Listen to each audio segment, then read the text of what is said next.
Hello and welcome, and it's my honor today to have this amazing interview with my guests, and my guests are today very special. So first of all, I'm honored to present Dr. Ichak Adizes, who's to me a legend. You know, I learned a lot from him. He's a renowned consultant, and he's a tenured professor. He helped multi-billion corporations to scale, to launch businesses, and consulted presidents. And you know, if I would start presenting him, it will take me a few minutes. So I'll just stop on this one, and we're gonna reveal Dr. Adizes' experience in the course of this interview. And I'm happy to present Varun Bajaj and Sapphire Adizes. They're co-founders of the HUSL. Full disclosure, we are investors in the HUSL, right? So that should be mentioned, and we're happy to help them to grow their projects. They have an amazing NFT project, and it's just an honor to talk about this as a practical case study.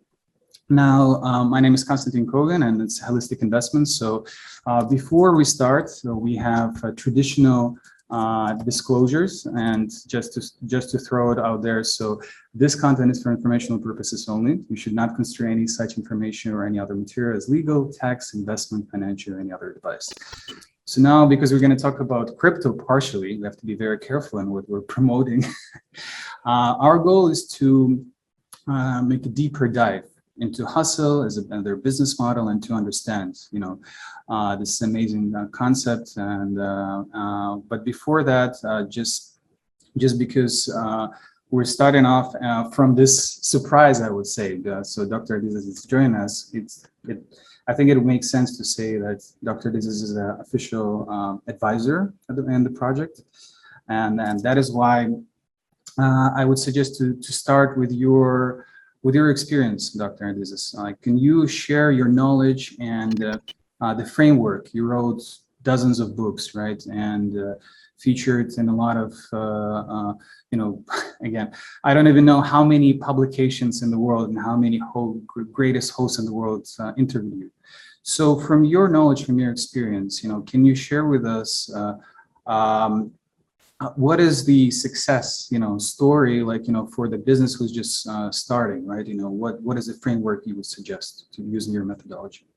I am right now reading an article from New York Times from this weekend about a book written about the big fight, intellectual fight between Samuelson and Milton Friedman about how the economy should work.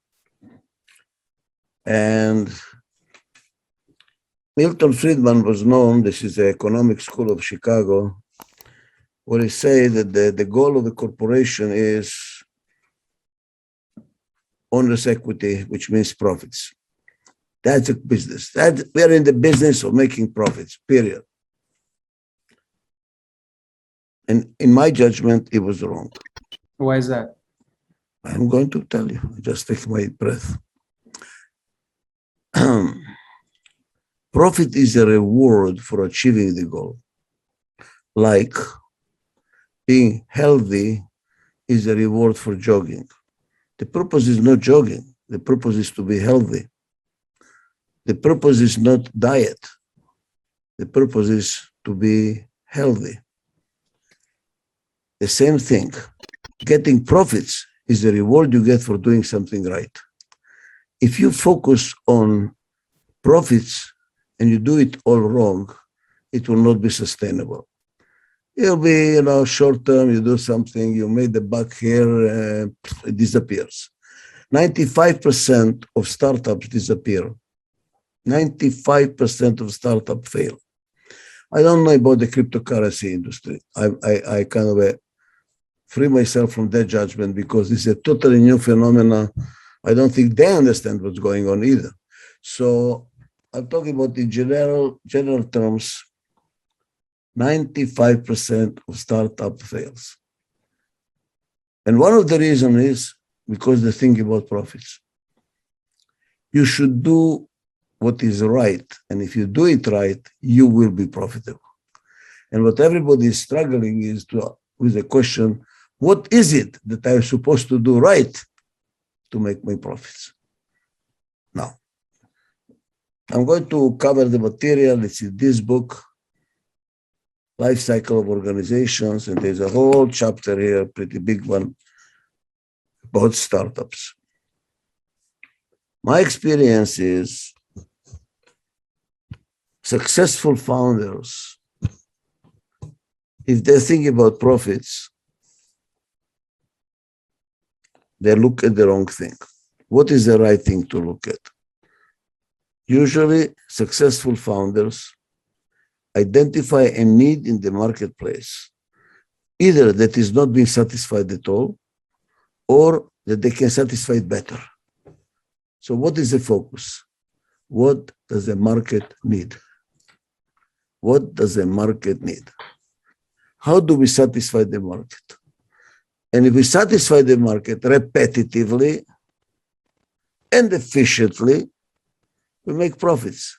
And if we make profits, there's a reward for satisfying the market need. Imagine a restaurant that wants to make only profits, but they forget what the client's needs are. How successful is that going to be? Not very successful, right?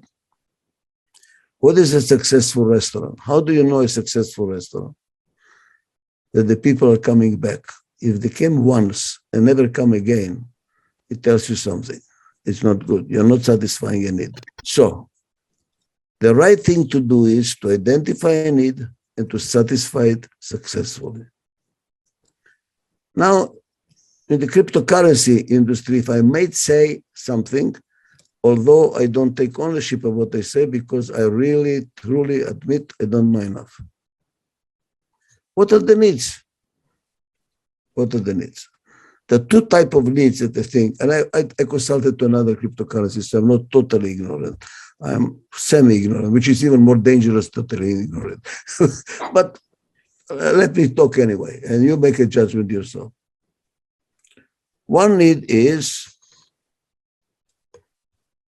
we're satisfying something. You're doing something that the market needs that can be done with, like I have a client that has they found out a way and patented it that they can take a DNA which has millions of letters and they compress it and put it into a wallet.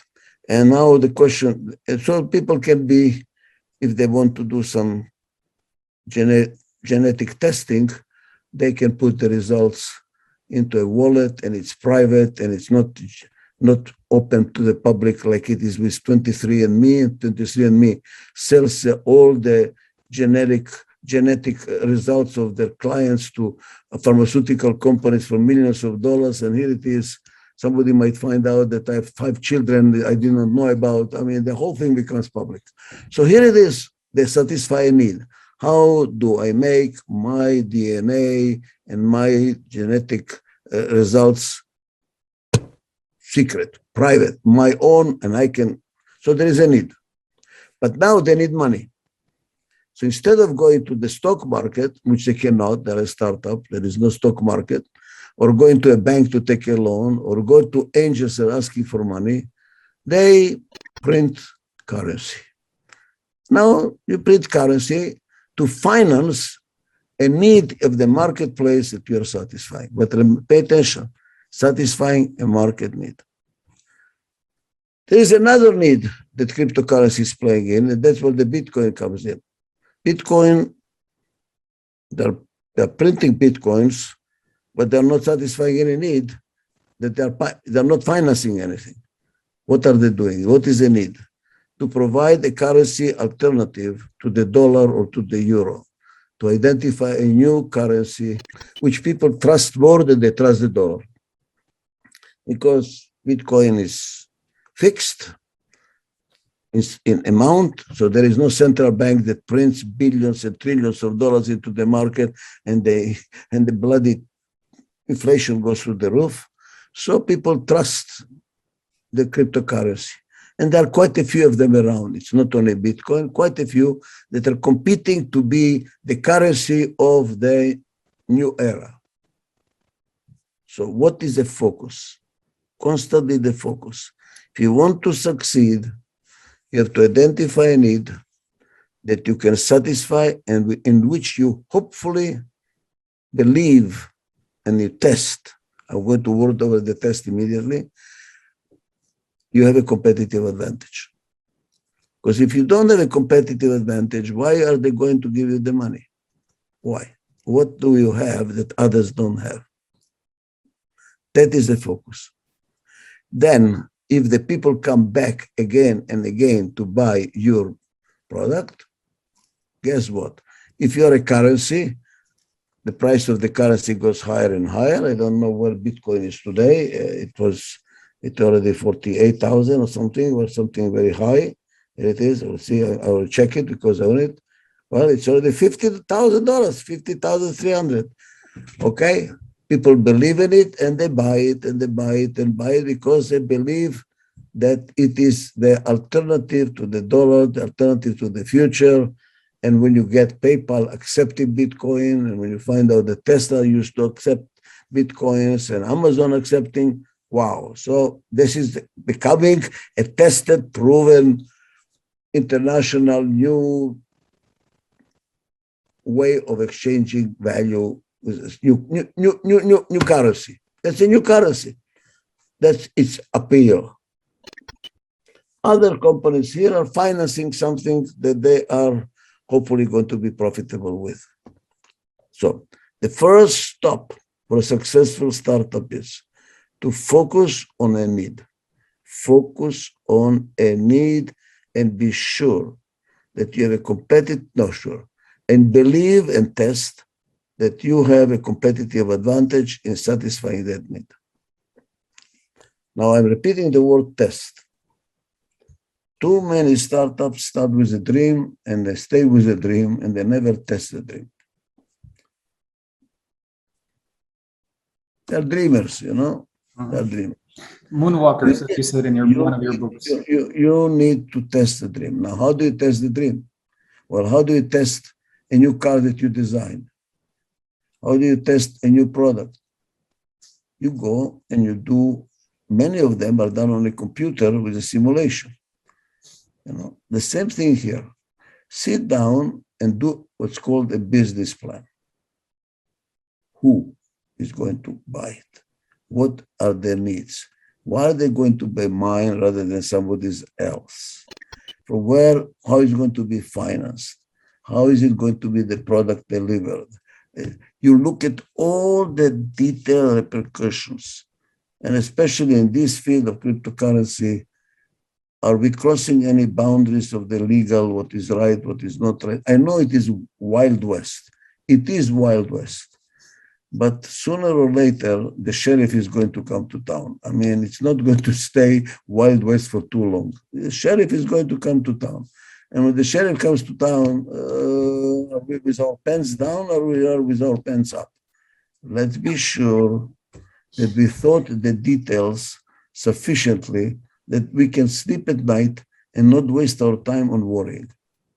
That we really are together and we have a need, we have a capability to satisfy a need, we have the people, we have the resources, and within the boundaries of minimum worrying. That's called a business plan. That's also called a wake-up call to your dream. Many companies that are startups, I tell them, you know, it was a wonderful dream. Go have a drink and find another dream. This dream is not your dream, okay? Because you want to do, I don't know what you want to do. Now, unless you're Musk, because Musk makes a dream and don't know how to make it happen, but really the guy is unbelievable. But also he's a deep pockets, you know, from the PayPal, he made so much money, he could play. He started with deep pockets already, so he was not underfinanced. What is the next second success for a startup? What is a startup? A startup means you're starting to change something. That's why you're a startup. You're bringing something new into the game, okay? Like, I think if I talk about HUSL, I was really kind of very impressed. It's totally new. This NFT, I mean, what the hell is going on? I mean, I'm an 83-year-old man. I don't know, very soon we are going to NFT sex. I mean, what the hell is going on? What is the next thing to do, you know? The world is going really crazy. But on the other hand, it makes sense. It makes sense. Why it makes sense? Because everything is becoming more and more digital. Everything is becoming digital. So why not to have art digitally? And why not to have, and then why not also decentralize? The world is going in the direction of digitalization, which means it's not real, it's on the computer, everything. You know, I don't have money in my hand. I just pay with my this. Everything is going now. I'm working now with a company, by the way, that is now going to compete with PayPal, and they're going to dominate the market in an incredible way. And there's going to be no more money. You're not going to carry money anymore. You have a different ways to pay through a credit card, through a QRD or whatever it's called, that symbol here and there.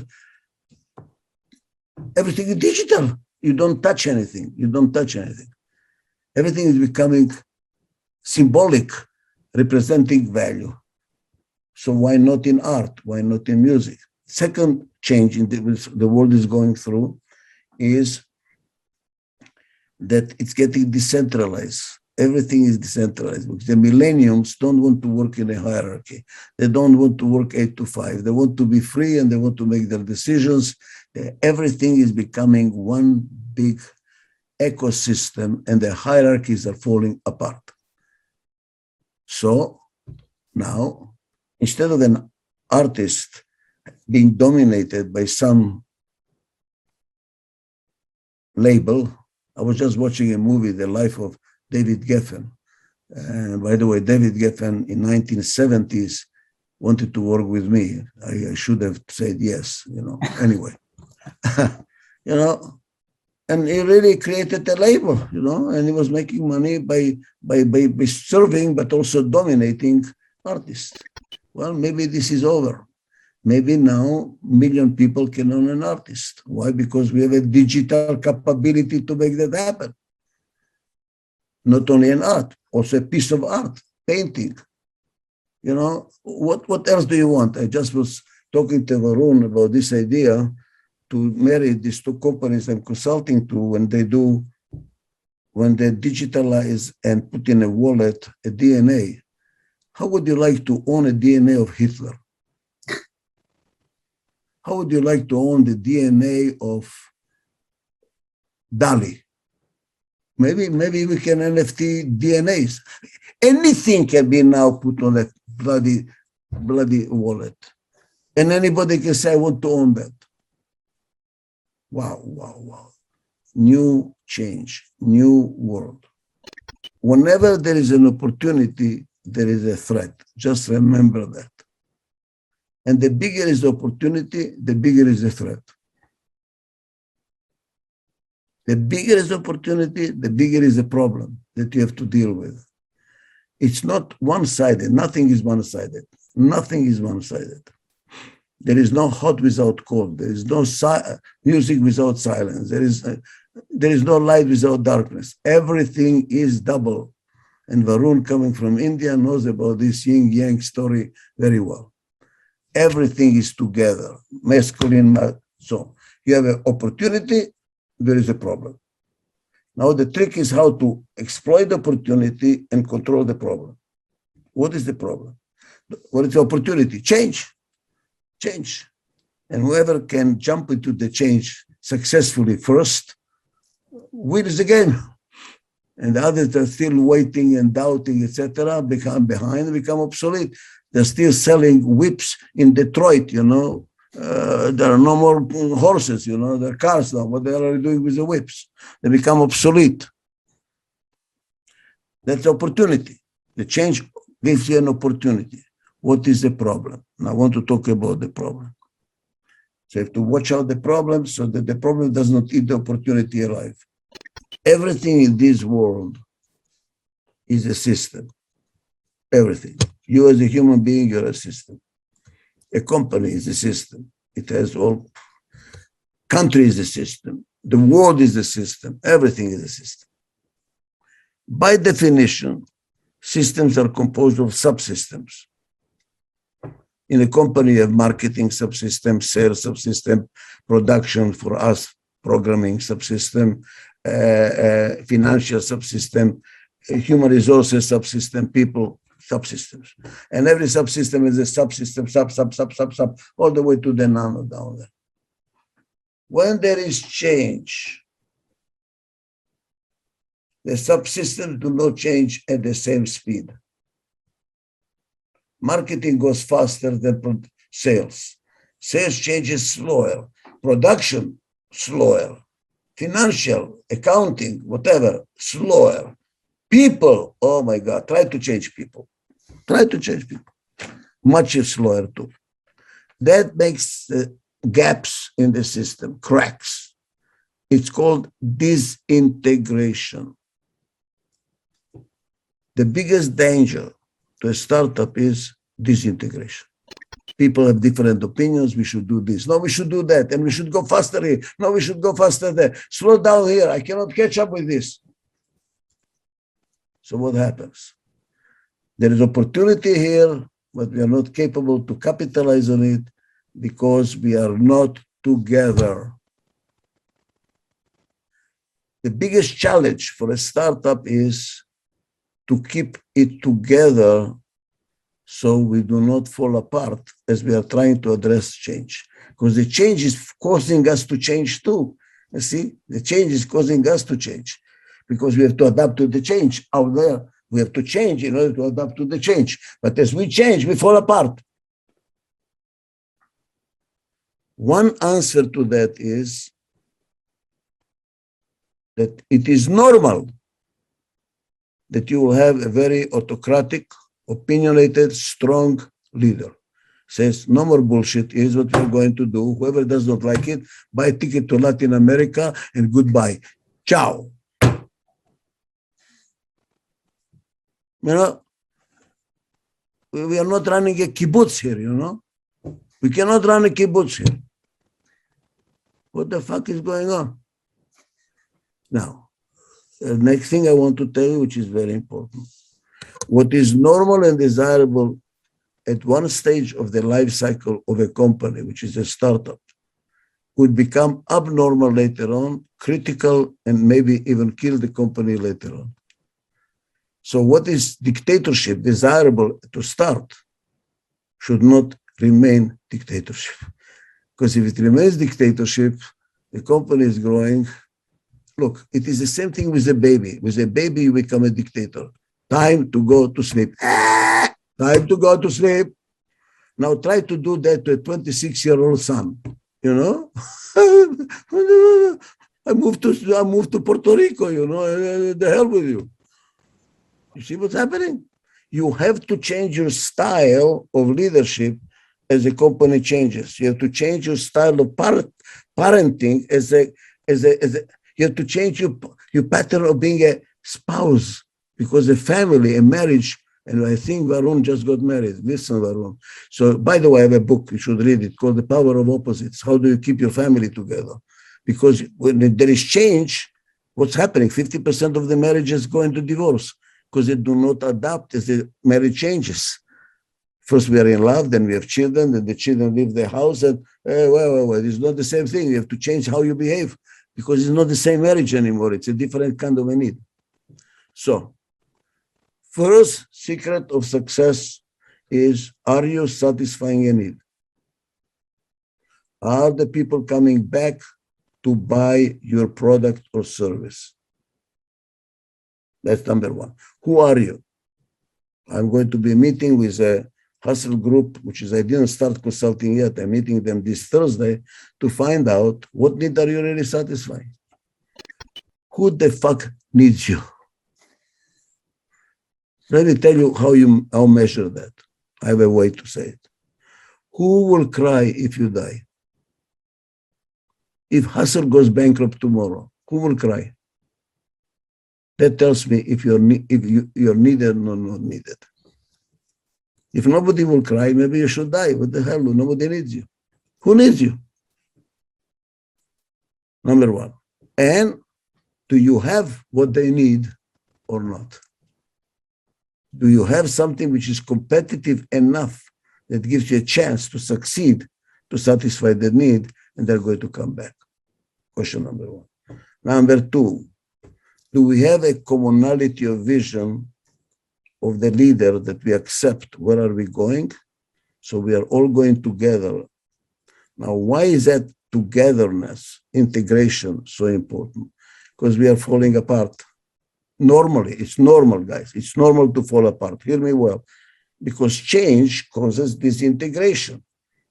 It's normal for a car to fall apart eventually after 5,000, 10,000, 100,000 miles.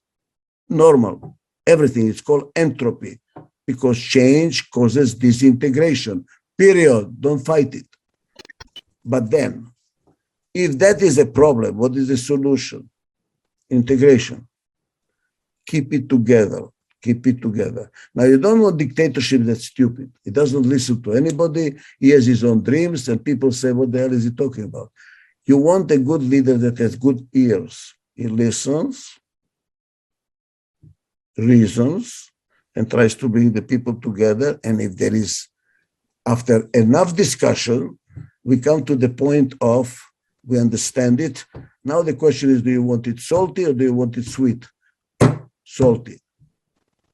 In other words, we have a discussion, we deliberate, we listen to everybody in a disciplined way, and then somebody cuts a monster that says, okay, guys, we are now running in circles. We know what we are talking about. All the subject is being discussed. There is nothing new. Now we have to bite the bullet. I'm biting the bullet. But I listen to all of you. He doesn't make a decision in a vacuum, goes to the bathroom and imagines a solution and comes out of the bathroom with the solution. That's not what we are talking about. That's a stupid dictator. You want a benevolent dictator with big ears, listens, and makes a decision that reflects what the group jointly cooked. Okay? Why is that important? That has big ears and talks to the people. Let me explain that. How do you integrate?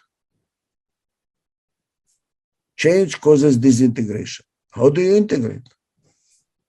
What does it mean, integrate? What do I do? Kiss you? What do I do? You hug you? What the hell am I going to do? What do you want me to do? I'll tell you what it is. It's a long lecture. It's another book of mine called Mastering Change. How do you master change? How do you master? How do you manage change? The people in the room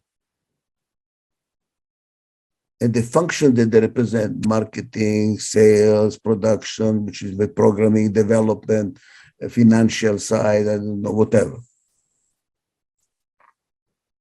There is diversity. They think differently. I'm pretty sure, without knowing much, that in HUSL, everybody is a personality. I mean, they're not, all made the same way, Each one of them has his own vision. Normal. They have their own style. They're different. Normal people to be different.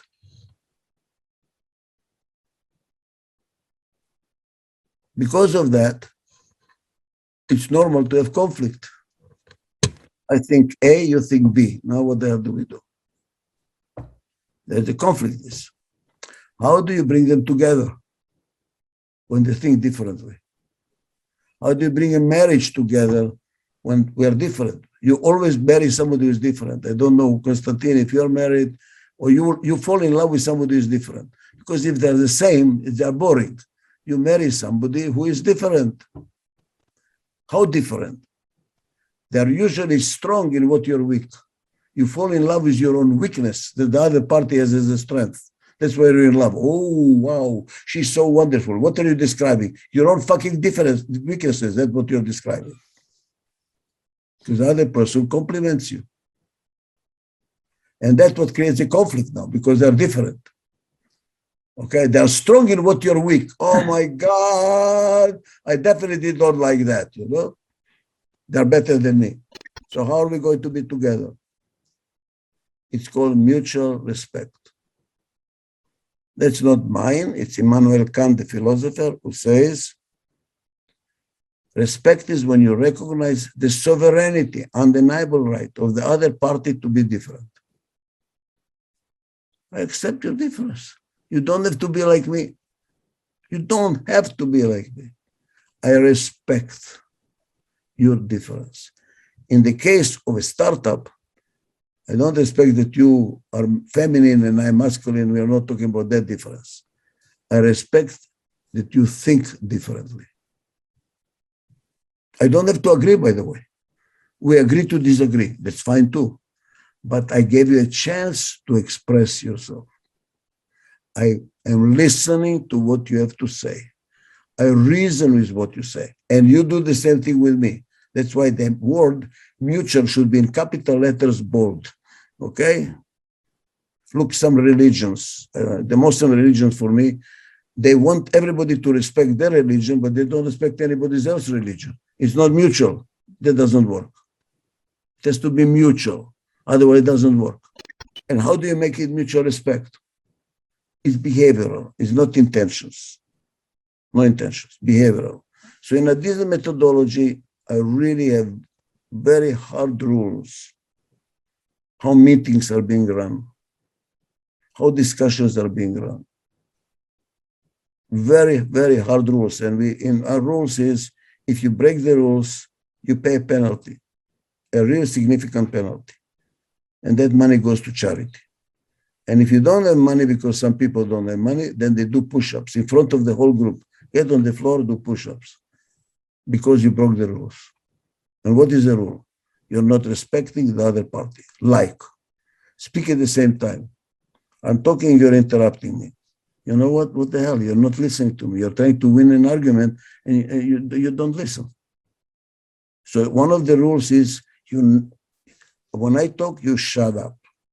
When I finish talking, I will call you by name, Constantin, like they do in airplanes. They talk.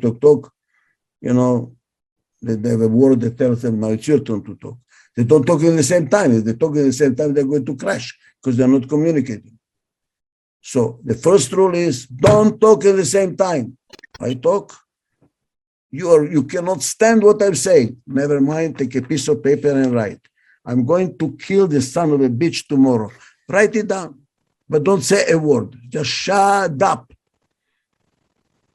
And don't show it on your face how mad you are. Just listen. You finish talking, talk as long as you want. Let him talk as much until he cleans up his stomach. Let him clean up his stomach. Then he says, Constantin, now he has to shut up. Now you talk. Now I talk. Now you talk. Now I talk.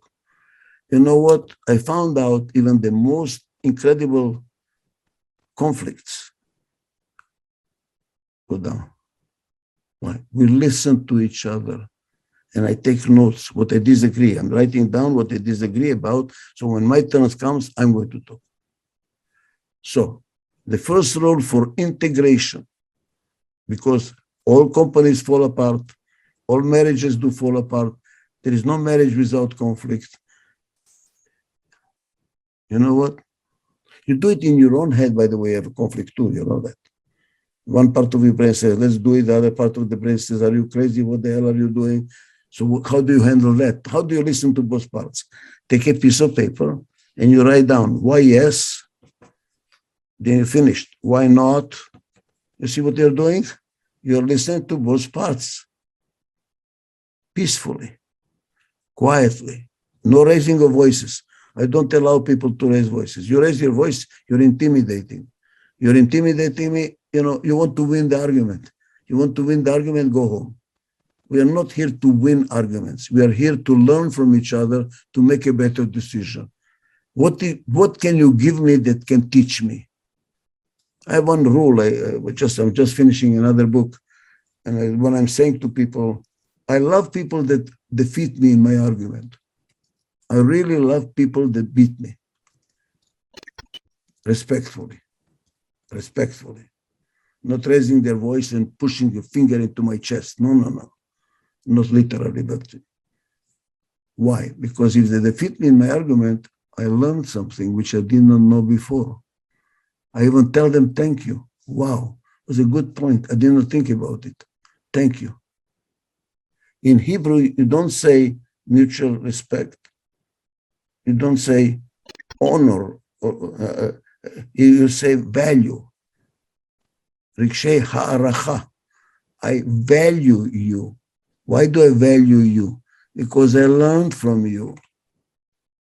I like to have people in my company that when we finish a discussion, I say, son of a bitch, the guy is very, I just learned something I didn't know before. He had a good point, I didn't think about that. I missed some points. I feel some holes. That's what you want. You want to have people working for you or with you that are better than you. So you always learn from them. And they learn from you. That's why it's mutual respect. And there must be a way to run meetings respectfully. And if you have somebody who cannot do that, he has to scream and interrupt and kick. And you know what? Tell him to buy a ticket and fly to Brazil and not come back. Period. End of the story. It's a bad apple on the cart. If he's disrespectful. And there are some ego maniacs who are disrespectful. They waste your time. Now, next point, and I'll tell you about wasting time, and then I'm going to finish. I'm lecturing too long. For integration, it's not enough respect. Why? Why am I working with you? Why am I listening to you? Why am I wasting my time? Because there must be a benefit, which means there must be mutual trust. If you are arguing with me and you're pushing your own self-interest and you don't care about my interest, you know what? Whatever you're trying to tell me doesn't make sense to me because it's going to hurt me.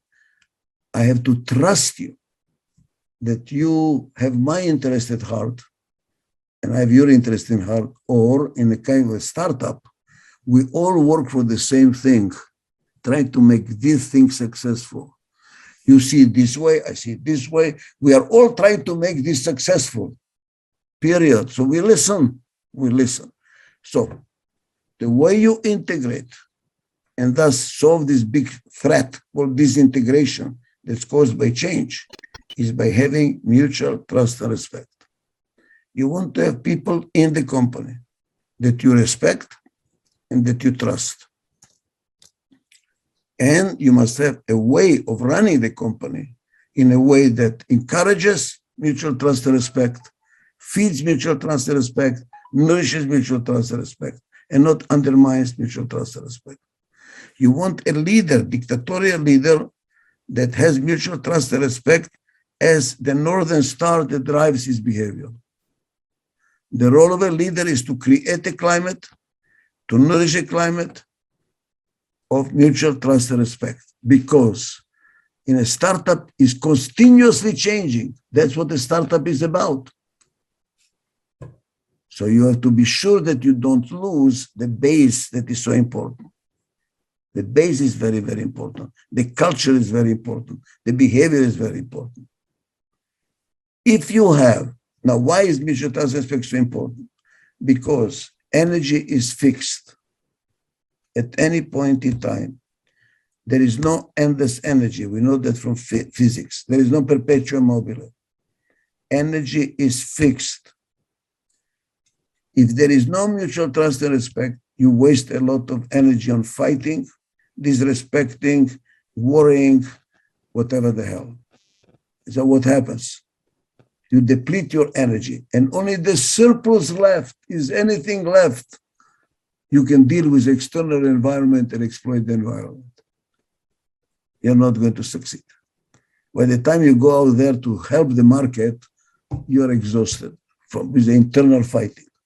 I have companies that I try to help, and then I said, this is not going to work. Where they had the market, they had an incredible opportunity. They had a patent, they had the technology. They had money, because if there is a need in the marketplace and there is a technology to satisfy the need, investors come and bang on your door and say, how can I invest? Because you have something unbelievably successful. They went bankrupt. How the hell can you go bankrupt? You have market, you have technology, and you have money. the parties were fighting. They were spending more time fighting than working on the market. That's it. That's it, guys. That is the whole goddamn secret. The secret is change together. Together. If you have the togetherness, you will survive. If you don't have the togetherness, I don't care how big the opportunity is. I don't care how much money you have. It will not work. Okay? Yeah.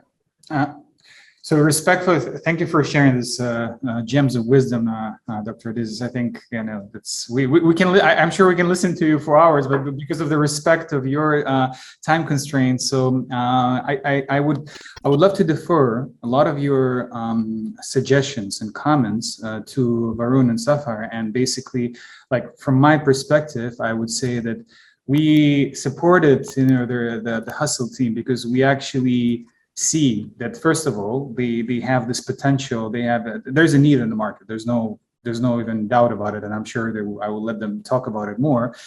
The way they actually digitize the traditional model of how the music business works right now, combining the music and digital art together, it's unbelievable. And I'm sure Varun and Sapphire will talk about it more. But the second, as you mentioned, so we want to test Varun and give him a chance to talk about a little bit about the team. And I will start with provocative question to you, Varun. So are you an autocratic totalitarian leader, or tell us? You know, it's funny you say that. So as you know, Dr. Adizes has shown me and taught me, and I've come to very much value him as a mentor, actually. Styles have to change. And I've learned that, you know, this is the first time I'm actually running a company, but I've learned early on that each style, depending on the life cycle that you are in the business, your style has to change. So initially I was less, maybe personally, less totalitarian and more, you know, agreeable to certain things and whatnot. But then as things progress, as he says, Dr. Adizes says, you have to change. And so now it's definitely a little bit more, I wouldn't say totalitarian, but I'm definitely firm in what I believe in. But I do believe in integration, and I do believe in valuing, making sure others are heard. But you know, at the end of the day, the last say in the matter has to be with me. So that's how I operate. So how would you explain that, as Dr. Adizes mentioned, what is the need in the market right now? Why do you think that right now is the right time to digitize art, to digitize music? You know, why do you think that NFT is the big opportunity right now? Yeah, I mean, right now the market, we identified early on that the market needs this technology, the music industry. So for instance, blockchain technology has the ability to disrupt industries, not just music, but all verticals, correct? And so because I've been entrenched in the crypto world for many, many years, I saw an opportunity that actually the mainstream hasn't really fully captured or really thought about, right? And so when you bridge the need and what's available, if more people knew what was available, there would be no opportunity, right? There would be no opportunity for the hustle to do what they're doing. And Sapphire and myself would not be speaking with you today. So the reason is we see how a traditional sector such as the music world, where 88% of revenue goes to non-artists, we see that that's unfair, that's unjust. And if you ask musicians, are they happy with the way things are going? It's going to be a resounding no, but it's just, they don't realize the opportunity in front of them. And that's where Sapphire and myself and the hustle comes in to kind of acknowledge and let them know and empower them to be like, hey, things can change. And this is what's going on. Very few people know what's going on. Sure, a lot of people know what Bitcoin is now, but you would have asked them in 2015, 2016, what's that? NFTs are the same way. You know, it only really came to the forefront in February with Beeple sale, but it's still so early. So that is why the time to act is now. And if we don't do it, and I was telling Dr. Adizes and others, if we don't take this opportunity and seize the moment, a year from now, someone else will. And I'll be damned if someone else does it before me. So, You know that Mark Cuban is into it. I just found out, this billionaire that owns the Mavericks, and he is now hustling one of the guys that I'm working with, and he is doing NFTs of this guy's photography. This guy was a very famous photographer. He was the photographer of Marilyn Monroe and all kind of other, So now they're going to NFTs, those photographs. And Mark is trying to get this. My friend of mine, as a matter of fact, is my consultant. I also need somebody to tell me things that I'm weak in. So he's consulting to me, and he's now doing NFTs. NFTs is going everywhere. This is a new world. I mean, and whoever is early into it is going to have an advantage, which is unbelievable. Yeah. So I'm quite excited about this music thing, Varun. I want you to know that I'm joining you not only because my own son is into it, but because I think it is really something. The music industry, artists are getting exploited left and right like crazy. And if somebody can come with a solution that makes them free of the yoke of the bloody whatever they're called, that control the artists and exploit these poor guys that are loving writing music and performing, and they don't know. By the way, I want you to know, Varun, you don't know, but in 1970s, my God, 50 years ago, I established the first program in the world, MBA program at UCLA, for how do you manage artists? It's called Arts Administration. Today, there are 49, the latest one I heard, MBA programs around the world in Arts Administration. I created the first one. I lectured about it at the National Galleries in Washington. I was with the National Endowment in the Arts. I wrote the first articles on the subject. How do you manage artists? And I was consulting to the Los Angeles Music Center. I mean, the theater there, the Los Angeles Philharmonic. I reorganized the Hollywood Bowl, by the way. So how do you manage artists? And I realized these guys are dreamers, they're loving people, creative people, and they're exploited like hell. So if somebody can come in with a digitalization and free them from that and let them really benefit fully for their creativity and contribution to society, you have a winning ticket. You have a winning ticket, no question about it. The only thing is how to do it correctly. But the market is there. The market is definitely there. Yeah.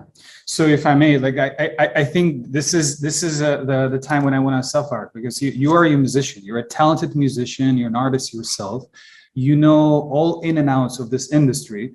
So basically, can you help us to understand better what is wrong right now in the entire life cycle of an artist who's trying to produce great music or great art, and then what he's not getting at the end, and how he's not reaching his fans? Yeah, as Varun said, first of all, yes, I'm a musician. I have, as a producer and writer, almost 200 million streams on Spotify, and worked in many different facets of the industry. As Varun said, 88% of music industry international income goes to non-music creatives. It goes to some sort of intermediary bureaucracy that goes in between the consumer and the artist. Only 12% is going to music creators, and that's a big issue that blockchain is basically being able to solve. Because if we can eliminate as many of those intermediaries that are taking that bureaucracy that's taking that large part of that income, and replace it with the technology that connects these fans with artists, then these fans no longer are just fans. They are like a new record label, because a record label today, basically, if you're a musician, you have kind of two options. If you're starting out, you can hustle and, my dad always likes to say, when you meet a waiter, if you meet a guy, he says he's an actor, and you say, well,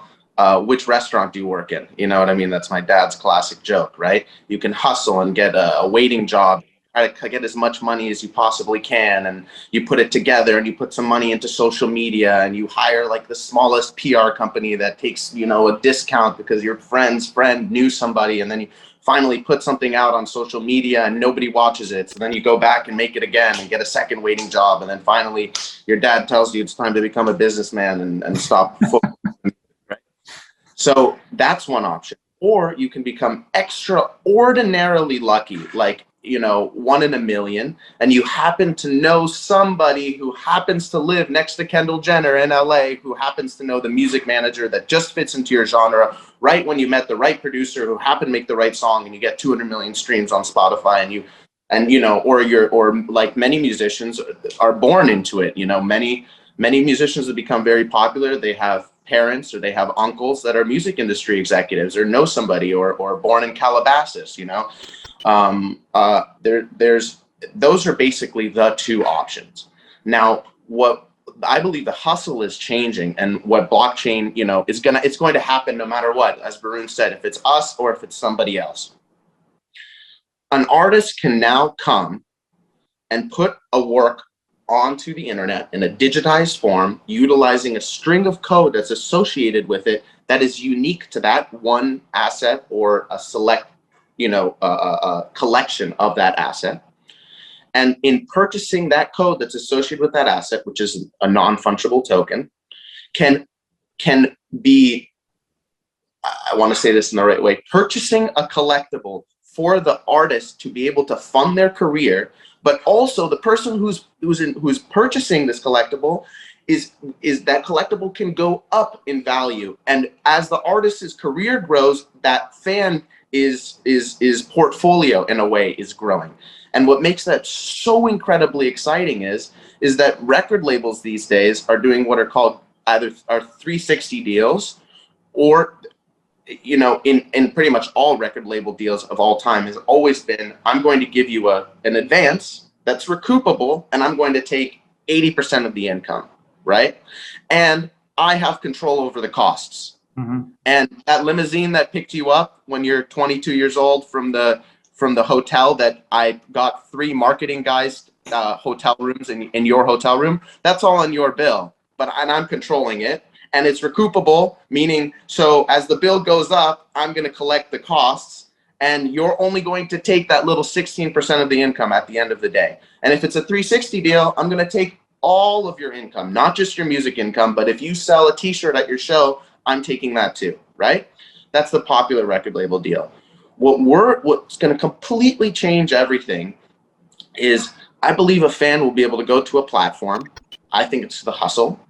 They open that platform, and they're going to see the artist that they love, and they're going to see a new song that nobody else can hear, and they're going to purchase it, let's say for $1. There was an artist just recently, I'm not sure if you know Dr. Adizes, that sold one song, 1 million different copies as NFTs for $1 each, and he sold all 1 million, meaning $1 million, in 57 seconds, right?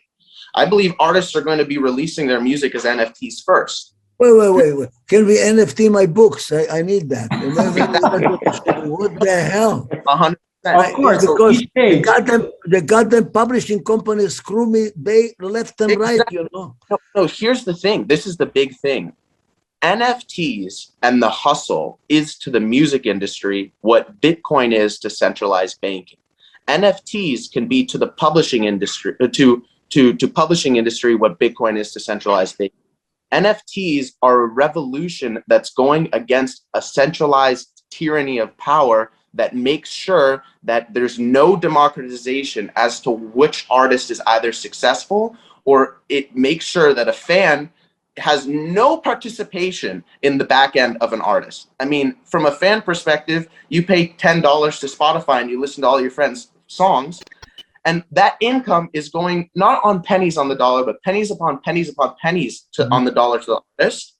And the record label is making money because they took an early equity position from Spotify, meaning the record label represents the artist, makes sure that the artist gets fucked over, and retains an equity. So now that's from the artist perspective. So obviously there's going to be a world where you can go to the platform, if you have a certain amount of HUSL token, you can show up to this champagne room to see the first song from a new artist that you can purchase as an NFT. You purchase as an NFT, and an artist can have a career blown up and have this source of funding like never before. And a fan has an opportunity. Imagine if I'm living in Puerto Rico, Bad Bunny. If I heard Bad Bunny before Bad Bunny was famous and I purchased one of his NFTs, one of his biggest hits first, if I own that, think about the value, even if it's one of 1 million of copy and I got it for $1 or for free as an airdrop.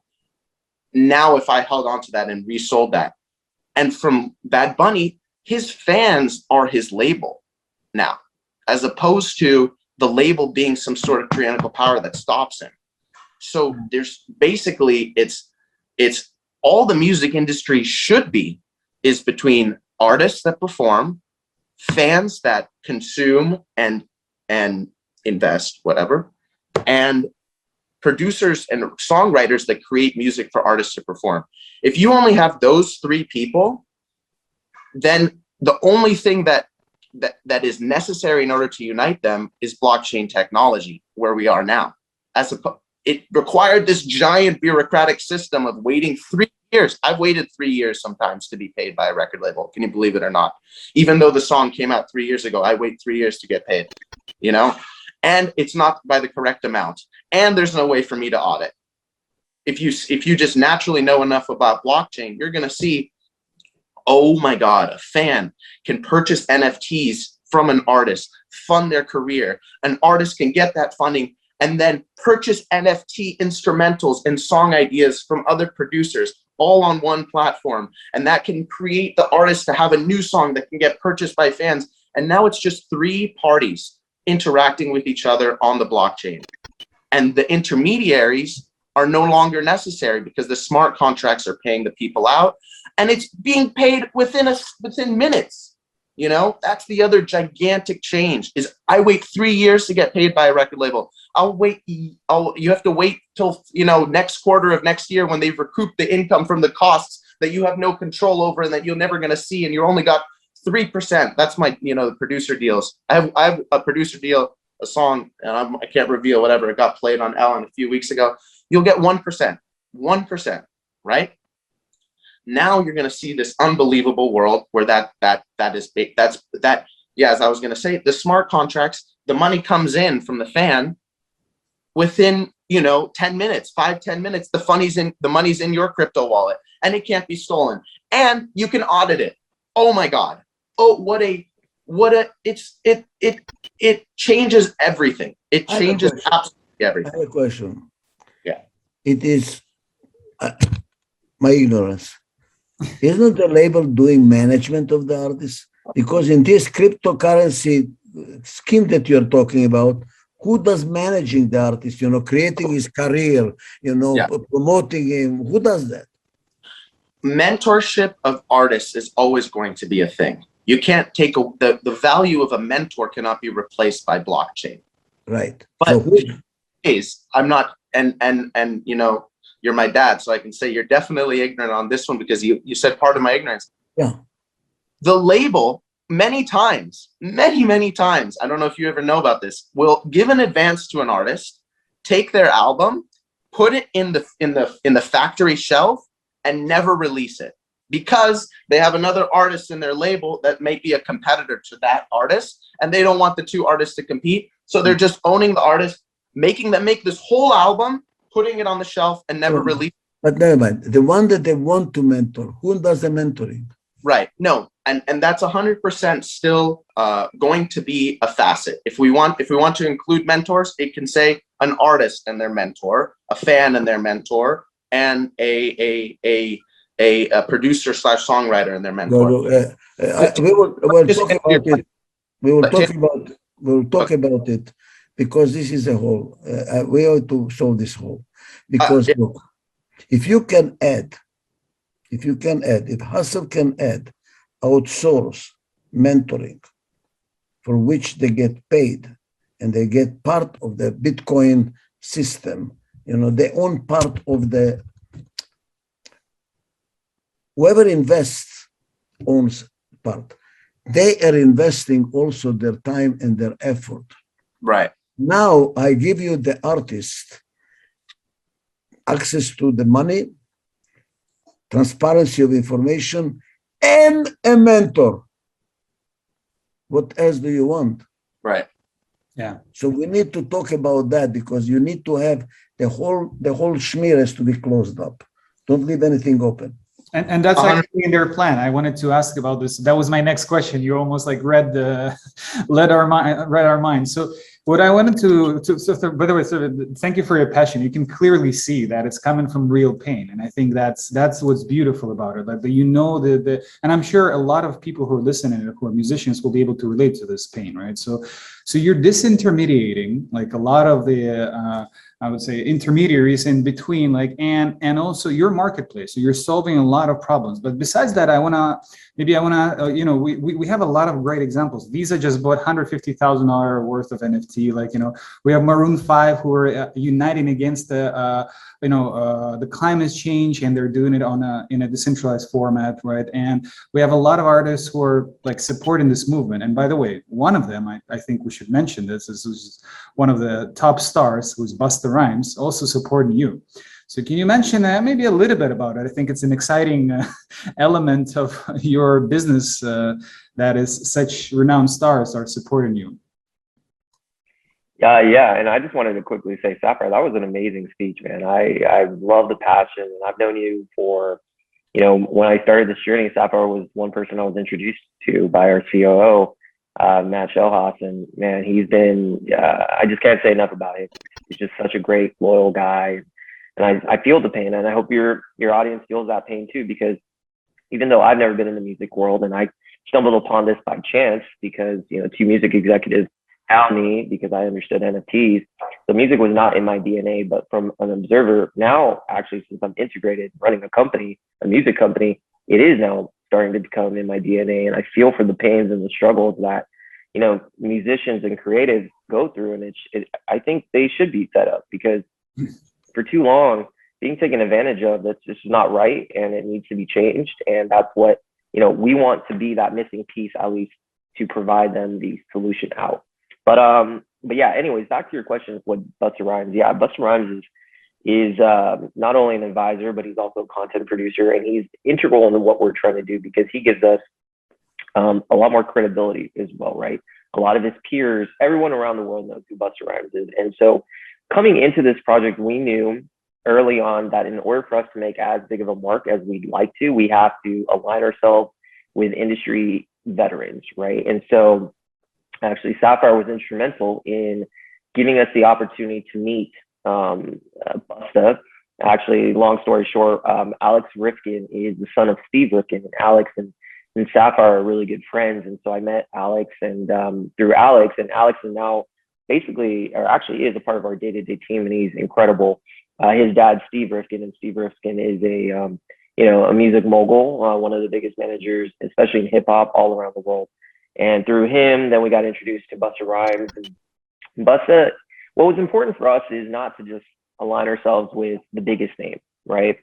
The NFT world is, first of all, only about community. And second of all, they can sniff out anyone who's in it for a money grab, right? So for us, it was important and actually critical that whoever we wanted to align ourselves with, the top talent, that they are in this for the long run, that they believe in the NFT narrative, that they believe in the struggles that the artists are going through, to see what blockchain can do to basically transform the lives of not only themselves, but their peers.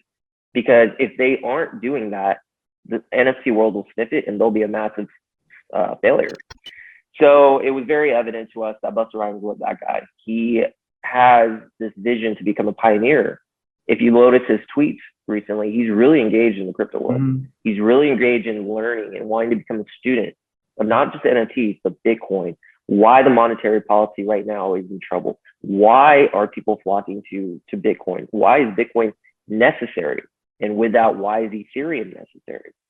So that knowledge, that appetite was extremely attractive to our team. And we met him in Miami as well for Bitcoin conference, which only further solidified our reasoning for bringing him on. And we couldn't be happier. And we have a lot of plans with him, and he's been great, and his team's been great. And I truly believe he is going to be that pioneer for the hip hop world. That one guy, he's going to bring in his peers, and hopefully onto our platform, but more importantly, bring knowledge to people who really need it. Yeah. So as a follow-up question, I want to ask, so there is more into platform.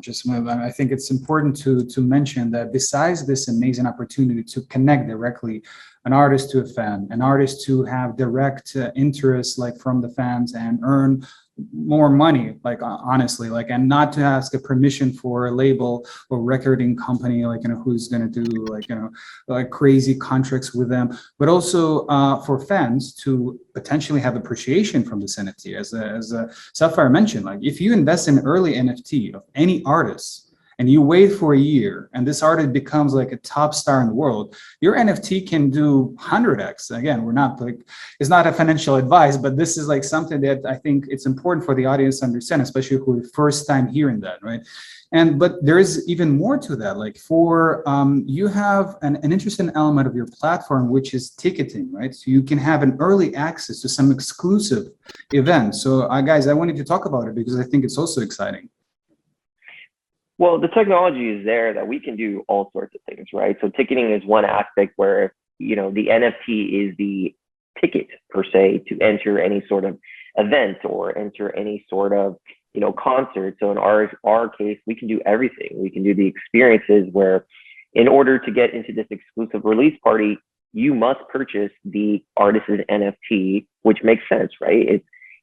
Or we also have abilities to, can I stop you for a second, Varun? Of course. Again, I'm going to share only experience, not knowledge, but experience. Simple is powerful. The simpler, the more powerful. The message has to be simple. Whenever I hear the NFT, I go blank. Maybe because I'm 83 years old, NFT, non-fungible, what the hell is it? I don't know what it is. But I do know something, I know something else. I can be an owner of an artist. And you as an artist, using the new technology, you don't need the label. You can get direct access to your fans. And now your fans are the owners, so they're interested in building your career because they're owners. Just imagine you have 1 million owners. They're going to kill to promote you because they're owners. Make it simple. I would not use the word NFT once again, ever in my life. The hell with the NFT. You're doing a very simple Jewish trick. It's called get rid of the middleman. That's what you're doing. You're getting rid of the middleman. And you're getting directly integration, transparency, and now the owners of my music are my fans. My God, they're going to kill. They're going to spread the message. They're going to play the music on every street corner because they own the music. I mean, I don't even need a manager. Make it simple, Varun. Marketing-wise, make it simple. NFT, if you own an NFT, you can come to the show. No. All owners can come to the show. I'm an owner, I come to the show. Oh, my dear, balabait now. I'm coming in. That's what you want. Don't forget the acronyms. I would not even use the word cryptocurrency. The hell with it. It's a vehicle for you to own a song. And it's a vehicle for you, the artist, to have your fans owning your song and interested in your career. Period. Make it simple. Make it simple. Make it simple. The simpler it is, the more powerful it is. And that's why I value you, Dr. Adizes, for this advice. And what he's saying is 100% correct. And the owners are of the artist, as you were saying, Constantin. It's exciting for someone around the world, collectors, for instance, to invest in an artist's career at the early stages. If you would have invested in Beeple's piece in 2020, even in the summer, you would have gotten it for pennies of the dollar, and you would have made an incredible, again, not financial advice, but you're investing in his career. So you're now the number one advocate for his journey, and the rewards will show that. And so, for instance, one of the companies, Art Blocks Curated, which is actually probably one of the biggest ones on OpenSea right now, these new artists are coming in. People are doing really well, and they're being vocal advocates because they got in. You want to see if you're collecting a piece of some artist, you want to see them succeed. So you're going to do everything in your power, to do what you can to bring exposure and excitement. And so there's an opportunity for a collector to do extremely well, whether it's in the art world like People or Prof curated, or in the music world like Busta Rhymes or any other artist that we bring in. You start in from ground zero on their journey, and they're going to be with you and loyal for you forever. There is another advantage that I hear here. I hear another advantage. Again, maybe I'm talking out of ignorance. Look, the way that I become an owner of a certain piece of music of an artist is by buying HUSL coins. Am I right? So it's not every song has a different coin. It's one coin for all the songs, for all the artists. Am I right? Yeah, correct. There's only one. So now look what's happening. I'm really buying a portfolio of artists. I'm not buying an artist. I'm buying a portfolio of artists. Yes. So if this artist doesn't succeed, that's what succeeds. What the fuck? I mean, I'm buying a portfolio of established artists and startup artists. Those startup artists might become, winners. It's like buying in the stock market a portfolio. Exactly. Wow. So I'm stupid not to buy this, to buy, I'm buying with my coin. I'm buying a portfolio. Let's let Sapphire to comment on this, please. I'll take it one step further. Dad, how do you make your investment decisions today? Badly. Many of your investment decisions. I'm joking. You take either from, we know personally, we have a investment advisor, Brad Stark. You get your investment advice from a certain person who might know better, right? How do people discover music today? The playlist on Spotify. And there's some people that are so good at finding new music that they create playlists and they are tastemakers. In the future, the tastemaker and the investment advisor will be the same person. And you're going to show up at a party and you're going to say, Ichak Adizes will say, Sapphire, who are you? What are you investing in right now? Oh, this is, let's say, in 5 years. Oh, my portfolio is, 50% Bitcoin. I have, 15% Ethereum. I'm fully out of stocks and bonds. I'm only in crypto. And oh yeah, I have 30% on my music playlist, which is 80% the same as tastemaker Constantin, who had 100x on his playlist last year. So my playlist is based off of Constantin's playlist this year because he did 100x last year. And I follow the tastemakers on the HUSL who have playlists, which are really investment portfolios that I'm looking into. And so I take 80% that's like Constantin, who did 100x last year, and 20% of my favorite artists, people that my heart feels to. So there's going to be people who invest in the HUSL playlist more successfully than people will end up following and base their own playlist off them because they did well last year. And now what's really cool is it's like your heart, which is what music is, and your pocket are going to start to get locked in together because your playlist will be your portfolio. It honestly, we should write that down. The HUSL, where your playlist is your portfolio. I think this is amazing. And if I may comment from an investment standpoint, that's exactly the reason why we were excited to support you guys. Well, we realized that you're building an ecosystem. So not only that you have enterprise grade platform that is sleek, that has a great user experience, which is, again, I'm sure Varun will say when you're gonna release it, but you also have some other important elements, which I believe is even far more superior than that. You're creating almost like a Ameritrade. You're creating like a Charles Schwab, like an investment platform where you can invest diversified artists, right? You can have, as Dr. Adizes mentioned, that is amazing. That is exciting. People are paying for tickets anyway. People are buying on Spotify, as you mentioned, or on Apple Music or anywhere. They're buying songs anyway. Now, if they can do the same and have vested interest in his career, and also it's not just like a one-time expense, Okay, you paid for music, that's all. That's your expense. Your gain, yes, you're listening to the song, but you also have an opportunity that this particular piece of digitized music, I will not use the word NFT according to advice. So this will also appreciate in price. This is incredible. So you're empowering the artist, you're empowering the fan, you're disintermediating everyone. And I will tell you who will cry. If, God forbid, the HUSL will be removed from this, like, the entire perimeter, like, this line, the fans will cry and the artists will cry. So you have your answers.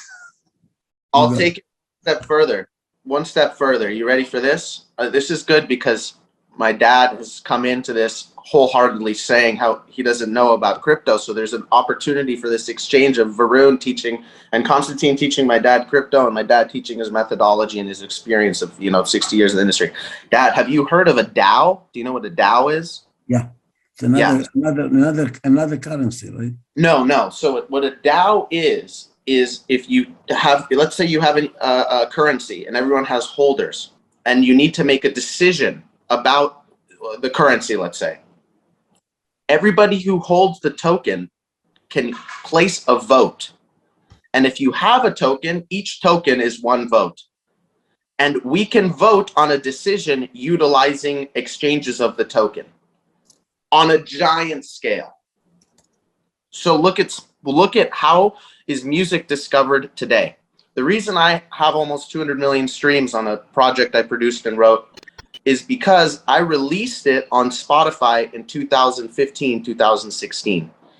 The reason why it exploded was Spotify wasn't the mainstream outlet of the music at that time. Digital service providers, which is what Spotify is, Apple Music were just coming into the industry. And actually there was a long time where Silicon Valley and Hollywood were hated each other and refused to work with each other. It took a guy by the name of Troy, who was Lady Gaga's manager, to go work at Spotify, introduce all the record labels to finally make Spotify a mainstream thing, because they looked at them as the enemy. I uploaded it on Spotify, and because there wasn't as much competition as today, and there wasn't the gatekeepers there was today, this is where I'm getting to, naturally the technology, the organic algorithm of the playlisting blew up my music because of the quality of the music. If I released that same exact record today, it would have 0 plays as opposed to 200 million. And why is that? It's because now it's completely saturated with all different people. And then many people in the market came and took that need and became the gatekeepers that stopped the artists from becoming popular on Spotify. And they're called playlisters. And playlisters basically say, you give me $3,000 a month, and I'm going to go pitch all your music to the Spotify boutique playlisters and the tastemakers. And when I do that, then you'll become popular. I've paid them. A lot of times it doesn't even work. So how can I go from that to this? And now they're the gatekeepers. That exact process and that intermediary of the playlisters and the distribution can also be replaced. Imagine if in the HUSL platform, what's the most important place in the music industry to be is the front page of Spotify. You go to Spotify, if you're the front page, if you see my face on the front page of Spotify, the whole world will know who I am. Who chooses who's on the front page of Spotify?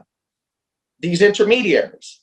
What if, utilizing HUSL token, we could all vote on who's on the front page, and there's this giant decentralized decision-making on distribution.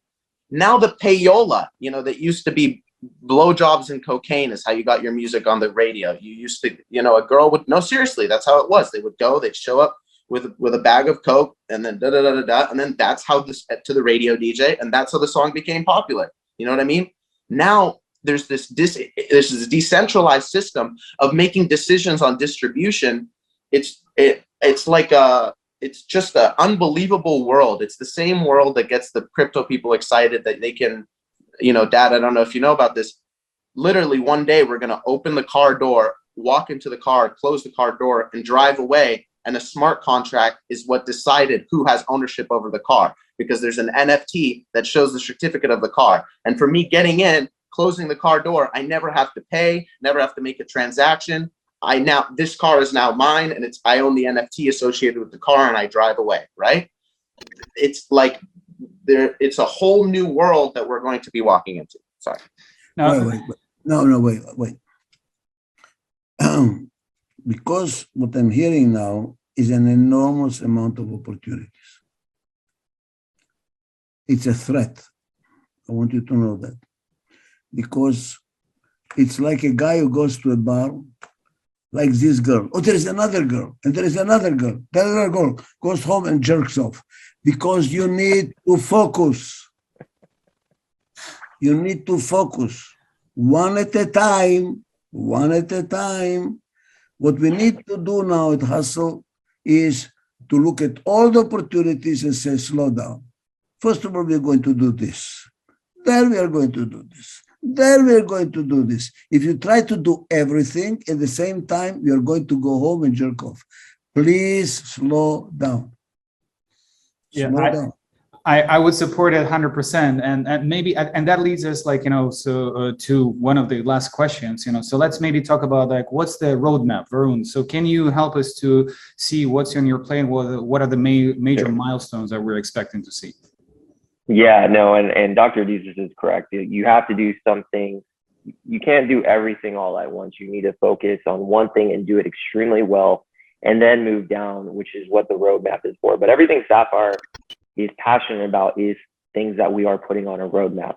And those are eventually the goals that we want to take. But we have to start off small and continue on. So the roadmap is exciting. So on day one of our token launch, which, we're just trying to lock down, different platforms to do the IDO and whatnot. Once on day one of launch, we're going to have the capability of what you see in the MVP on our site. So the Web3 wallet integration, meaning you can enter our site or integrate our sleek looking modern design. You can connect your MetaMask wallet and you can purchase the NFTs. And you can also, so what you see on the demo will be there, but you can also have the staking mechanism. So we're going to offer a staking mechanism to our site where it's going to give utility in real use case for our HUSL token, right? So in order to give the users empowerment and a reason to buy our token and excitement, you can now take our HUSL token, go onto our site and stake it onto our platform. When you stake it onto our platform, you're going to earn some sort of yield. Now, the yield is not in the form of currency like USDC or some other DeFi type thing. It's in the form of a off-chain token. It's basically a valueless token. We haven't named it yet. Maybe we'll open up for the community to vote. But basically, this token accrues every day. Now, this token, once you earn a certain amount of it, you can now purchase it or redeem it for stuff on our site, whether it's NFTs from your favorite artist, whether it's a meet and greet from your favorite artist. Different tiers have different sort of redemptions. And, then there's abilities to now access a lottery system where the grand prize will be, an exclusive premiere event that you are invited to with your friends. So by giving the fan the ability to earn and not have to spend any money is something that I think is very important, because we want everyone to have ability to enjoy the hustle, not just people with higher monetary means. I don't understand it. Maybe I'll learn it on Thursday. I want to own Sapphire's song. I buy a HUSL token, but how does a HUSL token identify with me owning Sapphire's song? Is there a separate token for that? I mean, how do I know that I own that part? So the HUSL token, sir, isn't necessarily what you need to buy the NFT. So think of it as what if you like Sapphire's song, you're going to buy it with Ethereum, which is the #2 cryptocurrency.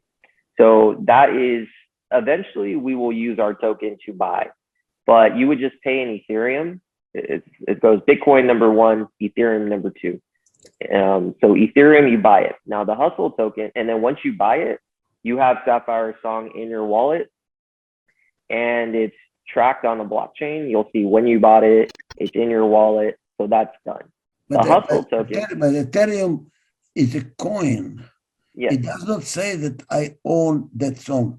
In other words, it will be some kind of a information that who owns that song, right? That's what you mean. Yeah, that's in the NFT. So that word that you don't like. So when you pay the Ethereum, you get Sapphire song. Now, Sapphire song is in the form of an NFT. So it's a token that gives you ability to listen to Sapphire song. That NFT, think of the NFT as a box. Well, but that token is not Ethereum. Ethereum buys the token. Exactly. So, Exactly. So the word token and NFT are synonymous words. Yes, correct. Okay. So I'm buying a Sapphire song token. Yes. With Ethereum. Correct. Okay. And now I own the token, which is Sapphire song. Exactly. And the better the song is, that token that is Sapphire song increases in value and improves, right? Exactly. Especially if it's not many in circulation. But whatever. So I have that. And now that song shares the revenue between Sapphire and probably we're going to outsource the manager or whatever it is that promotes. And okay, I got it. Now, what is the HUSL token coming to the game? So HUSL token does two things. So as your analogy said, the HUSL token in theory is the basket of investing of all the artists on the platform. So if you believe that every artist, and again, not financial advice, but if you believe that the artists like Sapphire's token and every other artist on our site, that they're going to do very well in value, the HUSL token, by getting into our HUSL token, you're basically investing in the basket of artists in a way. You're also, so as they do well, in theory, your HUSL token should do well as well. But more importantly, I don't understand. How does a HUSL token own a basket of artists? How does it come together? It's more of an analogy based, right? So the HUSL token in crypto, the token of the platform, it's not vis-a-vis like I own the HUSL token, I then own Sapphire's work. It's just a method of people giving exposure to the company without owning maybe Sapphire's work. But more importantly, the HUSL token has utility, meaning I can use my token on the platform to get free NFTs. So Sapphire, say Sapphire has a song that he wants to sell on our platform. If you have money, you buy it. But if you don't, what if you don't have money? What if you can't afford Sapphire's amazing song, but I really want it? I'm in India and I love Sapphire, but I can't afford, $50. What we do is the company will buy something from Sapphire and we put it onto our website. Those that own our HUSL token can now, it's called staking. Oh, wait, so you are really, now I got it. You are really like a fund.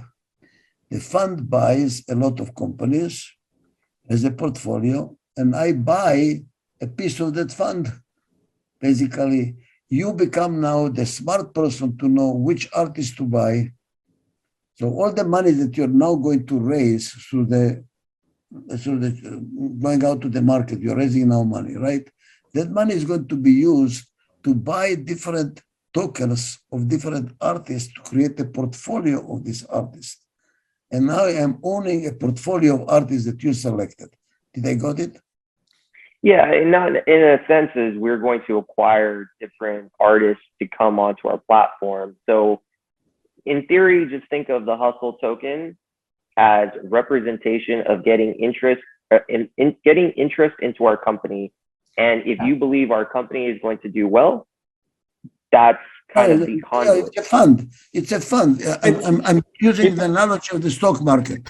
I buy into a fund, which I do, and the fund buys the stock that they believe in, and they have a portfolio, and if the stock goes up, the fund value goes up, and my value goes up. Period. Yeah. You're really a congregator of to know which artist to own. Now you can use that money that you're raising now, so they're going to the market, to buy those tokens of the different artists. Am I right? Now, but who does the tokening of the artists? Who makes him have token, his own NFTs? The NFT, yeah. Who does that? The HUSL does that as well. So you really have two different companies. One company is finds an artist like Sapphire and says, join me, and we are going to fund you, and we are going to create the whatever you call the NFTs here. And now you're going to have million artists, million fans owning you. That's one business. Then HUSL in the other business buys all of those pieces of all of those to create a portfolio. Did I get it? There are two different companies that you're doing both sides. You're attacking it from both sides. You're creating you're creating decentralized ownership of artist songs, one thing, and you're creating the capability to own a portfolio of different artists so that you do not really kind of focus only on one artist. Now you're attacking from both sides. There are two different companies in a sense. So instead of me creating decentralized ownership of Sapphire's music with Ethereum, I can do the same thing with HUSL tokens. Yeah. Am I right? Can I add to this also? So I would even do a definition, because I think that's a beautiful way you put it. Like, so basically, we're redefining the entire way how to position you guys. so it's decentralized, vertically integrated marketplace or an aggregator that distributes value across all different players in this industry. So you're not just like, I would say that it's because I'm afraid, I've been in funds. I'm afraid that people will associate themselves with only like the fund, they're investors, they're greedy. On the opposite, this is like, if you would even do the comparison of the fund, that would be the most like given fund. That's the fund that you want, wants to give out like most of the value. So that's why I would define more as a marketplace and where you bring value with a native asset, where you, in the form of a HUSL token. And when you are becoming a holder of a HUSL token, you have several components, right? You are participating in HUSL economy. So you're becoming almost like a shareholder of a HUSL, and you have the unique opportunities to support other artists and also build your own portfolio of digital, music of the future. I got it. So basically, NFT is a token to own an artist. No, Dad, could I jump in here? Sure. Yeah. What is an NFT? Okay, very simple. And many people misunderstand it because they associate the artwork with it first, and then it confuses them. They don't understand, how can an NFT be in a piece of artwork? If you own 10 Bitcoin, right? You have a certain number of Bitcoin in your wallet, right? I have 10 Bitcoin or I have 15 Bitcoin, but you can't own Bitcoin number 10. There's no way for you to signify that you own Bitcoin number 10. Currencies like Bitcoin, etc., they show you the amount that you have, meaning I have $5, right, in my account. NFT, on the other hand, uses the same crypto technology of blockchain, but instead of showing you the amount, it shows you uniqueness, meaning I own Bitcoin number 10. You can't own Bitcoin number 10, but you can own NFT number 10 or Sapphire's release of 1 million number 10. Now, there's a string of code associated with number 10. You have that code in your wallet that signifies the uniqueness of an asset that's associated with that asset. And you can sell that code, which is like a certificate of that collectible, ownership. And then you sell it. So all an NFT is a string of code that shows uniqueness, that you can own a unique collectible. Now you tell me, I like simple. I'm a simple guy. There is a vehicle that's called NFT. It's a vehicle. Don't tell me code, nothing. There is a vehicle. There's some way for me to own a piece of Sapphire song, specific song. It's called NFT. And I own it, okay? I will call it particular coin, okay? Call it certificate.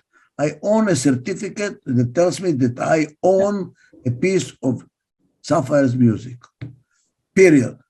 Now, HUSL in that part of the business, forget the other part, in that part of the business, sells certificates. That's the business we are in. We sell certificates. Now that we sold certificates, the other HUSL, the other bastard on the other side says, I want to own piece of these certificates to create a portfolio of certificates of different artists, and now I own that as well. That's it. As simple as that.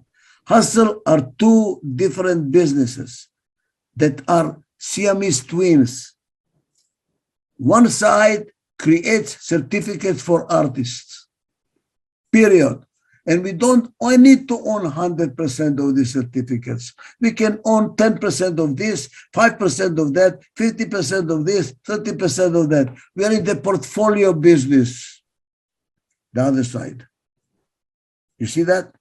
This one has to promote artists to give you the right to certificate their songs and sell certificates of these artists to the market. One business. One business. We don't confuse the two. One business. Your job, Brian, get with Sapphire maximum artists and sell maximum certificates. Thank you very much. Goodbye. Don't talk to me anymore. You buy pieces of the artists you believe in, of the music you believe in, to create the best fucking portfolio, Spotify, that people believe in your portfolio, and now you're found, your hustle currency, because you have now the fund grows in value like any fund. There are two different businesses that should be both successful, feeding each other. End of the story. Beautiful. That was wonderful. Yeah, I think, yeah, we'll specifically, I put like, all the timestamps, so we will emphasize this one. I think the fact that we came these far. The secret of success, make it simple. Make it simple. Because when it's simple, you have clarity of mind and you know what you're doing. The more complicated you are, the more confused you are, the more you don't sleep at night and you don't know what you're doing, and then you fuck yourself and you don't know how it happened. So be sure that you're simple, simple, simple. That's why don't, NFT, simple, simple. Okay, we will simplify it. On Thursday, we'll simplify it, Varun, and now we really know where we are. Guys, I promised you 1 hour, you took 2 hours. Thank you so much. Really appreciate your time. Thank you so much, Dr. Adizes. Thank you. I must go. I will ask some provocative 2 last questions of the meaning of life. You continue. You continue. Yes. Thank you so much. Are you Russian? Are you Russian? Is that what your background is? Mine? Yeah. Mine, I am Jewish Ukrainian. Yeah. Ukrainian. Okay. But you're Israeli, right, Constantine, or no? No, I actually was born in Kiev. I lived in Israel a little bit, but I was born in Kiev. So how did you come to my methodology? Because I'm very big in Ukraine, but did you get it that way, or how did you find it? That's exactly how I got. Like, I've got all the books. So I bought it back in English, but all my books are in Russian, actually, of yours. Yeah. I'm very big in Russia. Okay. Thank you, sir. Hasta la vista. All the best. Bye. Yeah. Bye. All right, guys. So the last question I will ask you before we conclude this amazing interview. I mean, there's so much, wealth that This was a good interview. Yeah. I mean, I didn't expect that. So that was like exprompt and nice. Yeah. So that we got a lot of amazing insights from Dr. Adizes. I mean, it will take me time to digest it. So what I want to ask you guys is what's every business is not only about again, as I mentioned, about the money, about the pain, about the solving the problem. It's also about the meaning. So you already expressed how passionate about what you're doing, right? But I want to ask you a personal question, and then we'll conclude this interview. What is the meaning of life to each one of you? So we can start with Varun, and then Sapphire will conclude. For me, the meaning of life is filling it with purpose and filling it with something where I wake up every day thinking I'm making the world a better place. I know that's super cheesy. It sounds, I want to make the world a better place, but I mean it. I mean, I've lived with some sort of regret. So I'm a lawyer by profession. by most people's metrics, and my parents, of course, they think I'm a success. I should be happy because I'm an attorney. I did that whole thing, especially the old mentality. My parents are, you know, in their late 70s, and they have that, and I love them, but they have that mentality that if you're a doctor, you're an engineer, you're a lawyer, you're a success in life. I disagree in that sense. I think, like, sure, on paper, you might be successful, but do you really value your job? Do you really value your life, waking up every day? Do you have purpose? And for me, it was not the case. For me, to get really personal, I left my dream job in Miami. I went to law school at the University of Miami, and I was afforded the opportunity to work for a sports agency. I was 26 or so at the time, 25, 26, and I'm living the glamour life that I always wanted to be in. I loved sports at the time. But, and so for most people and myself, I was like, this is what I want to do. But family situations came up where, you know, I had to go back to LA to be with my family. I decided my parents are more important to me than this job, and I don't regret that. But then I'm stuck in, you know, a traditional law type setting, and I wasn't happy, right? I'll be honest, until I really found out cryptocurrencies. I found out digital assets. I realized early on, this is what I want to do somehow. And that's why when this opportunity came and I thought about the hustle and I had that chance opportunity, I ran with it. And this is why I'm so passionate in that sense, because now I have a purpose in life. Now I wake up every day so excited. Like, I showed Sapphire my calendar. My calendar these days are just ridiculous. Like meeting. Like, you know how it is to start a startup company in the crypto world. It's crazy, but I enjoy every single moment of it. And that's what life is about to me. That's what it is. Fill your life with happiness, people that love you, and fill your life with purpose. And if you have those two things, you're going to have a very successful life. So yeah, for me, okay. So for me, it's actually, it's funny that my dad hopped off the phone because, the way my dad's philosophy of the meaning of life, although it's completely subjective, I feel like his lecture of what he was going to say is, I'm going to repeat his lecture and then individuate it to myself as well, if that's okay. So my dad always says, like, as we're talking about companies, who will cry if you die, right? Is the same way of asking, what is your purpose? Meaning, what if you ask, what is your purpose? Like, for this eraser, what is the purpose of this eraser? What is the meaning of life for this eraser? The question is who is going to use the eraser, and what is the eraser going to be used for?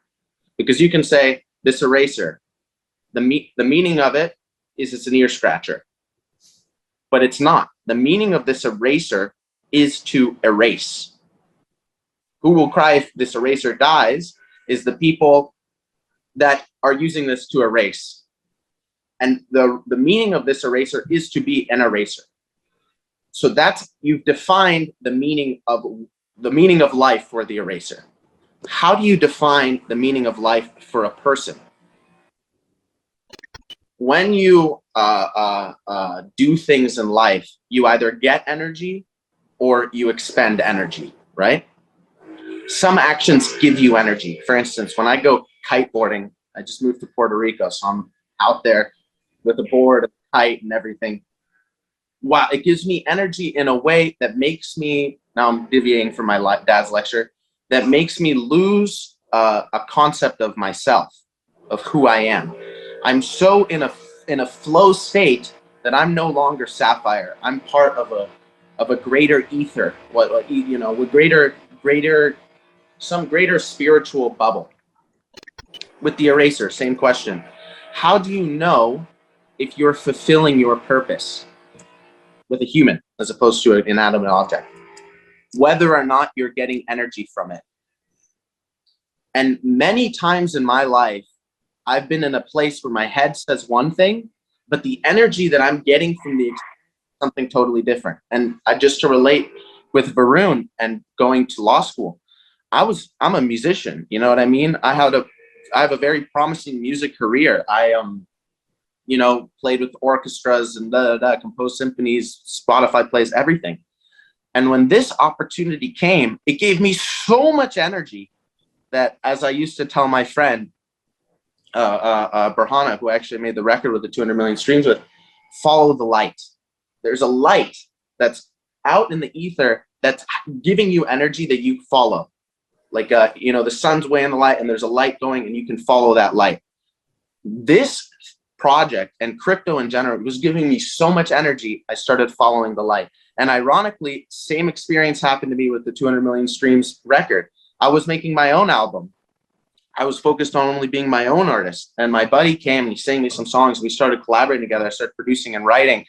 And it gave me so much energy to make a record with him that I said, I'm erasing. And I started to follow that light. And ironically, his name in Amharic, Ethiopian language, which is the name of the album, and I had no idea, was called The Light. So for me, the meaning of life is to follow the light.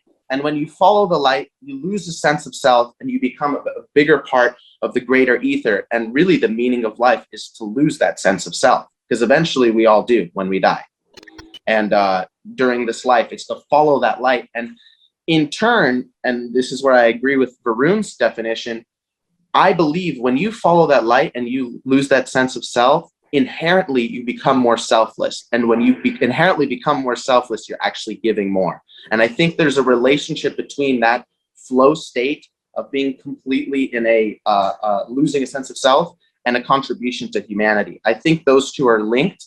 I don't know exactly how, but I've seen in my life, every time I follow the light, and it might go against my head. It usually does go against my head, but when I do, it ends up helping a lot of people, a lot more people than if I use my head, honestly.